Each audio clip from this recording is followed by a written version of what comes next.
महिला दोघांचंही स्थान निर्णय प्रक्रियेत वाढलं असतं, परंतु राहुल गांधी आणि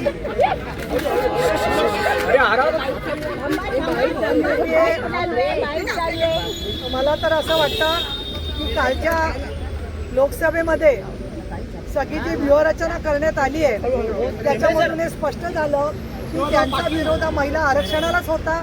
कारण याच्यापूर्वी पण मुलायमसिंह यादव आणि त्यांच्या कंपूने टोळीने अनेक वेळेला हे विधेयक, आम्ही तसा त्यांचा फोटो फाडला, त्याच्यापेक्षाही वाईट म्हणजे लोकसभेमध्ये तुकडे करून सगळ्यांवरती भिरकावलेले होते.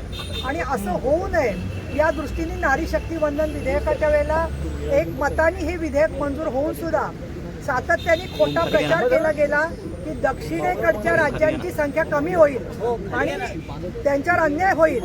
आणि त्याचबरोबर जसं लोकसभा निवडणुकीच्या खोटा प्रचार केलेला होता त्याप्रमाणे आतापर्यंत 30 वर्ष रखडलेलं विधेयक हे माननीय मोदी साहेब, NDA, भाजप, शिवसेना आणि सगळ्या घटक पक्षांच्या तर्फे मान्य करण्यात येणार होतं. परंतु यांनी केवळ महिलांच्या आरक्षणाला विरोध करण्यासाठी म्हणून ते नामंजूर केलेलं आहे.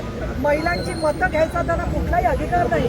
आणि महिला खासदार काही तर बोलल्या की महिलांना आरक्षण नकोच आहे. मला असं वाटतं की अशा पद्धतीच्या हाताला मावशीचं प्रेम जे काँग्रेसने दाखवलेलं आम्ही निषेध करतो. आमचे नेते श्रीकांत शिंदे यांनी स्पष्टपणे या विधेयकाला समर्थन केलेलं आहे. आणि मला तर असं वाटतं फ्लोअर मॅनेजमेंट करायला महाराष्ट्रामध्ये जसं देवेंद्र फडणवीस आणि एकनाथ शिंदे हे बहुमत सिद्ध करू शकले तसं त्यांना जर का जबाबदारी दिल्लीत मदतीसाठी घेतलं असतं तर हे विधेयक नक्की मंजूर झालं असतं असं मला वाटतं. आणि म्हणून म्हणते की पुढच्या काळामध्ये हे विधेयक कशा प्रकारे चांगल्या प्रकारे महिलांना न्याय देईल याच्यासाठी माननीय मोदी साहेब, शिंदे साहेब, अमित शहा, देवेंद्र फडणवीस या सगळ्यांची बांधिलकी